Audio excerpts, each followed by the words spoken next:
Hello guys, Radhe Radhe. आप सब कैसे हैं? उम्मीद है कि आप सब अच्छे होंगे, स्वस्थ होंगे, अपने कामों में व्यस्त होंगे। तो चलिए एक और कहानी लेके आई हूँ। कहानी का नाम है ये 3 दोस्तों की सच्ची दोस्ती, जिसमें एक राजकुमार थे, एक बढ़ई थे और एक पंडित थे। तीनों दोस्त बहुत अच्छे दोस्त थे और हर एक मुसीबत में एक दूसरे का साथ देते थे। तो एक दिन की बात है, तीनों कहीं जाने लग गए, लेकिन तीनों में एक खासियत थी। जो राजकुमार थे वो बड़ी से बड़ी मुसीबत को अपनी बातों से हल कर देते थे, और जो पंडित थे वो मुर्दों में भी जान डाल देते थे, और जो बढ़ई थे ऐसा महल तैयार करते थे जो एक से दूसरी जगह जा सकता था।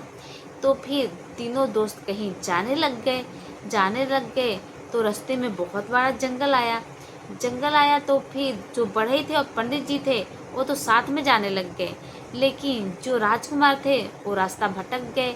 वो जंगल के किसी और कोने से जाने लग गए। उन्होंने भी बढ़ई को, पंडित जी को ढूंढने की कोशिश की, वो नहीं मिले।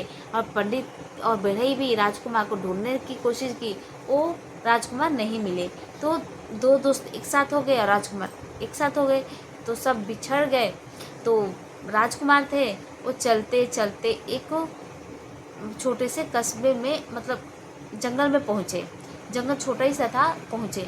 उन्होंने देखा वो जंगल में एक छोटा सा झोपड़ी बनाया हुआ है, उसमें दिया जल रहा है। तो उन्होंने उस झोपड़ी में जाने के लिए सोचा।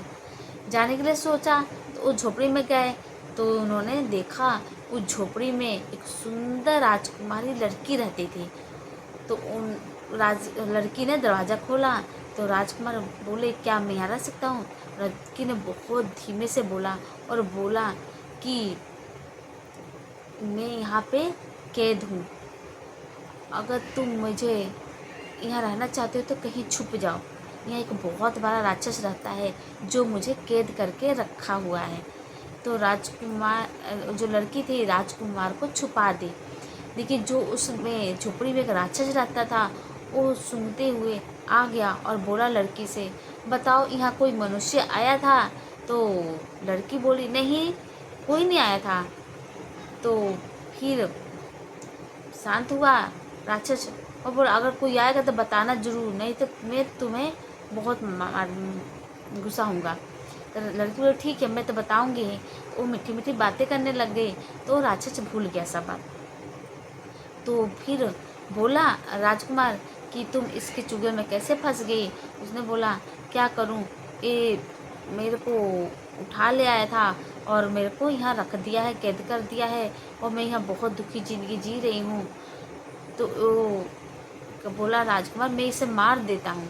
तो लड़की बोली, नहीं, ये नहीं मर सकता है। तो फिर बोले, पता करते हैं कैसे मरेगा। तो जो राक्षस आया तो लड़की बोली कि क्या तुम्हें यहाँ रहते हो डर नहीं लगता है? तो राक्षस बोला, नहीं, मुझे कोई मार ही नहीं सकता है। तो लड़की बोली, क्यों नहीं मार सकता है? तो जो राक्षस था बोल दिया, वो सामने एक पेड़ देख रही हो ना, उस पेड़, जब तक वो पेड़ जिंदा रहेगा तब तक मैं जिंदा रहूँगा, मेरे को कोई भी मार नहीं सकता है। तो जो पीछे छुपा हुआ था राजकुमार, उसने बात सुन लिया और लड़की को लेके झोपड़ी से बाहर निकल आया, उस पेड़ के पास गया, एक कुल्हाड़ी लाया, उस पेड़ को काटने लग गया। काटता गया, वो पेड़ को काट काट के चीर चीर के एक लकड़ जैसा बना दिया। ज्यों ज्यों पेड़ काट रहा था त्यों त्यों उसको, राक्षस को आवाज़ें आ रही थी और राक्षस मर रहा था। वो पेड़ नष्ट हो गया तो राक्षस भी मर गया। तो उस झोपड़ी में अब राजकुमार रहने लग गया, और आसपास के लोग को पता चली कि राक्षस मर गया है तो लोग भी वहाँ आने लग गए और एक दूसरे को दुख सुनाने लग गए, और सब सहायता करने लग गए, गांव वाले राजकुमार का और उस लड़की का। तो पर ऐसे ही बात चलते चलते ये बात बहुत दूर तक पहुंच गई।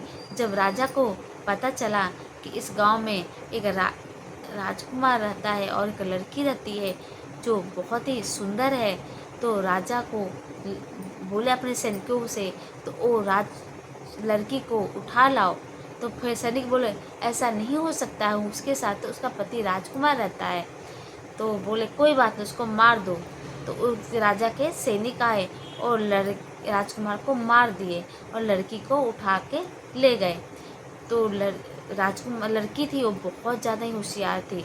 उन्होंने कहा, राजा के पास जब गई तो बोली, राजा क्या आप मेरे को 1 महीने का टाइम दे सकते हो, क्योंकि 1 महीने बाद ही मैं शादी कर पाऊँगी, इतना जल्दी तो मैं शादी नहीं कर पाऊँगी, क्योंकि इस समय तो वो मेरा मन नहीं कर रहा है। तो राजा बोले, ठीक है, 1 महीने में का ही हो जाएगा, तो मैं समय दे देता हूँ। तो लड़की बोली, ठीक है, आप मेरे को एक छोटा सा घर दे दीजिए महल के बाहर, मैं उसी में रहूँगी और मैं 1 महीने का इंतज़ार करूँगी। तो राजा बोले, ठीक है। तो राजा ने एक छोटा सा घर उसको महल के बाहर दे दिया लड़की को, और लड़की उसमें रहने लग गई।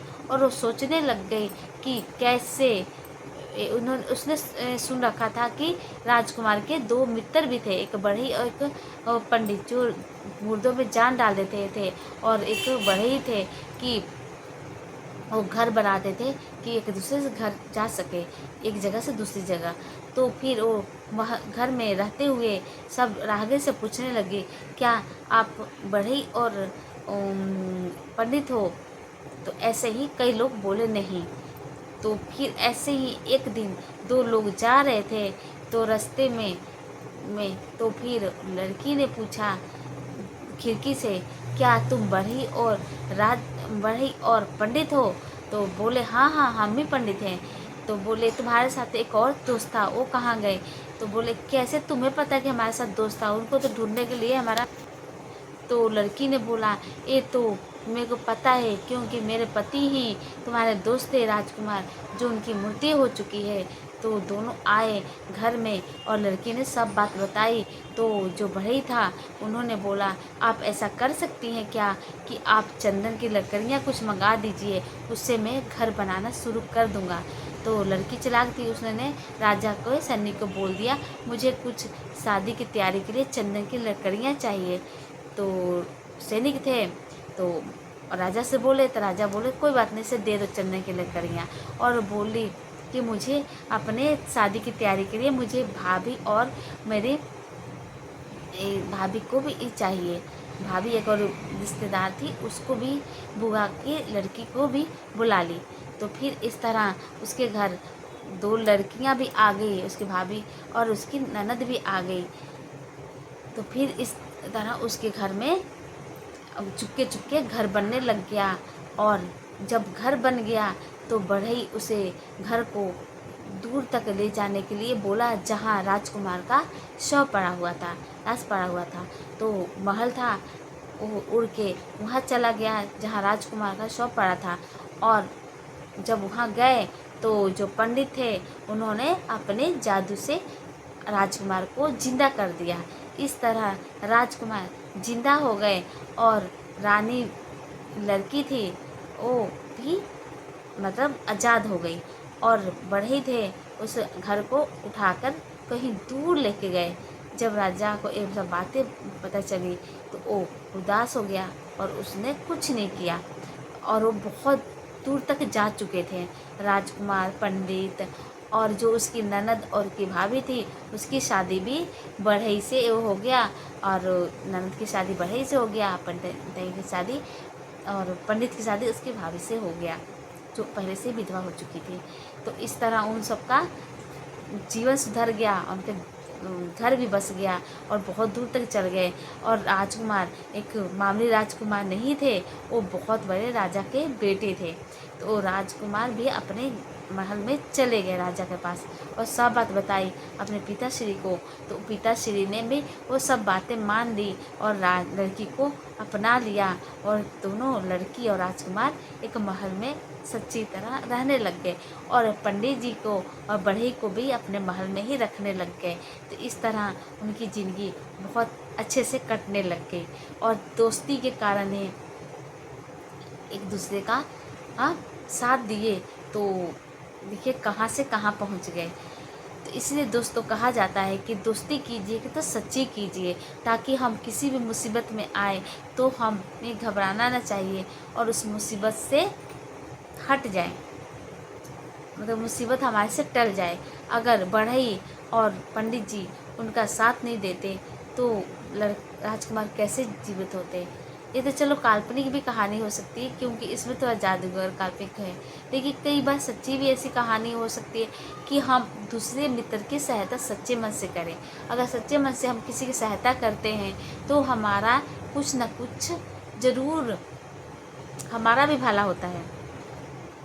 तो दोस्तों, अगर कहानी अच्छी लगी होगी तो वीडियो को लाइक कमेंट शेयर जरूर कीजिएगा और चैनल को सब्सक्राइब कीजिएगा। तो आपको ये बताइएगा कमेंट में कहानी कैसी लगी, और भी आपके पास कुछ ऐसी बातें हो तो बताइए कौन सी कहानी किस टॉपिक पर आप सुनना चाहते हैं। और सुनिए, कहानी पूरा सुनिएगा, कभी भी स्किप मत कीजिएगा। पहले ही बता चुकी हूँ, कुछ पता नहीं चलता है कहानी के बारे में क्या हुआ क्या नहीं। और हाँ, कहानी में घटित ही चीज़ होती है, अगर घटित भी ना काल्पनिक हो तब वो हमें पता चल ही जाता है कि इस कहानी में ऐसा हो गया है, हो चुका है, तो किसी की ज़िंदगी में भी ऐसा हो ही सकता है, हो सकता है। तो फिर क्यों ना कुछ ना कुछ हम कहानी से ज्ञान ही प्राप्त करें। कहानी में से कुछ ना कुछ हमें ज़रूर ज्ञान प्राप्त होता है। देखिए, एक सच्चे दोस्त होता है अपने मित्र को कभी भी मुसीबत में नहीं छोड़ सकता है। जो मुसीबत में छोड़ दे और मुसीबत पे काम ना आए, वो कभी सच्चा दोस्त हो ही नहीं सकता है। सच्चा दोस्त वही होता है जो हमें हर पल हर समय हमें मुसीबत से बचाए, और हम किसी मुसीबत में पड़े तो हमारे साथ पहले खड़ा होए। जो इंसान सुख में साथ देता है वो तो हमारा होते ही है दोस्त, लेकिन जो मुसीबत में काम आए वो दोस्त को कभी भूलना नहीं चाहिए, उस दोस्ती को कभी तोड़ना नहीं चाहिए। क्योंकि बहुत सारे लोगों के ये बाद ही ऐसा एक दोस्त मिलता है कि जो हमें दुख में भी अपनाता है, सुख में भी अपनाता है। लेकिन कई लोग तो ऐसे होते हैं सिर्फ सुख में अपनाते हैं, दुख को भूल ही जाते हैं। आप बताइए आपके दोस्त कैसे हैं, अच्छे हैं तो बताइएगा। और बस इतना ही था कहानी, और भी अच्छी कहानी लेकर आऊँगी। तब तक राधे राधे, जय श्री कृष्ण।